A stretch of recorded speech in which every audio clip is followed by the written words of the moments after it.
Si vous êtes comme moi, et que vous vous intéressez ne serait-ce qu'un tout petit peu à l'art de raconter des histoires, vous avez probablement déjà entendu cette phrase.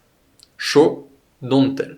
Ou, pour les Français, comme moi, quand j'arrête de croire que je suis américain sous prétexte que je regarde Netflix en VO, montrer sans raconter. C'est une phrase qu'on utilise beaucoup associée au cinéma. Concrètement, l'idée c'est que au lieu de raconter ce qui est en train de se passer, il est beaucoup plus intéressant de le montrer.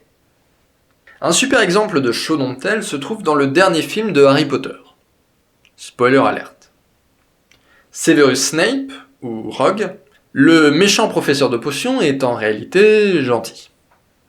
Il a un passé particulièrement compliqué, particulièrement difficile, le genre qui a besoin d'être expliqué. Et là où on aurait pu avoir un personnage qui nous explique tout ça, on a eu une des meilleures scènes de l'histoire du cinéma, dans laquelle on nous montre tout ce qu'on a besoin de voir pour comprendre le personnage et ses motivations. Et cette scène a un impact émotionnel fort non seulement sur le spectateur, mais également sur le héros de l'histoire. J'avais toujours entendu cette phrase appliquée au cinéma, et je m'étais arrêté là. Si un jour je fais un film, il faut que je montre sans trop raconter. J'avais raison. Mais ce que j'ai fini par réaliser, c'est que le montrer sans raconter s'applique partout.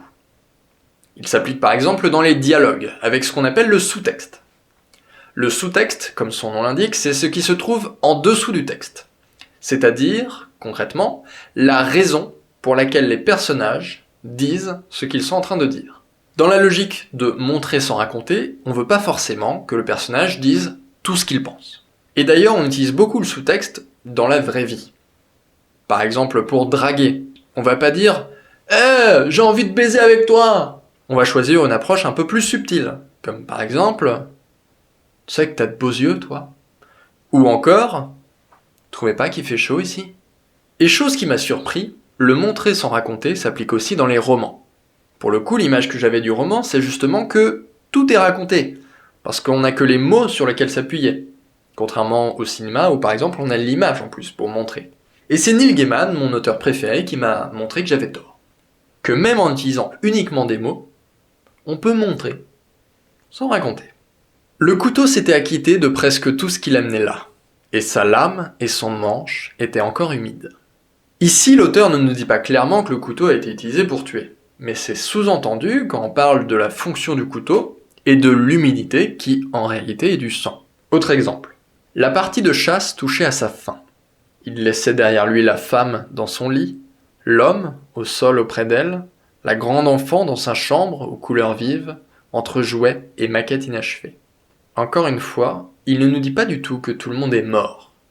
La chasse pourrait très bien être une partie de cache-cache. La femme pourrait être en train de se reposer, le mari en train de faire son sport, la fille en train de jouer. Mais le contexte de la scène nous permet de comprendre qu'ils sont tous morts, étalés là où ils ont rendu leur dernier souffle. On ne nous dit pas qu'ils sont morts, on nous montre les cadavres. Le montrer sans raconter est un principe qui nous encourage à utiliser la subtilité pour forcer le spectateur à réfléchir un petit peu plus à ce qui est en train de se passer. Mais il faut surtout pas comprendre, ne faites pas d'exposition. Surtout si vous écrivez un roman. Si vous avez besoin de raconter quelque chose, racontez-le.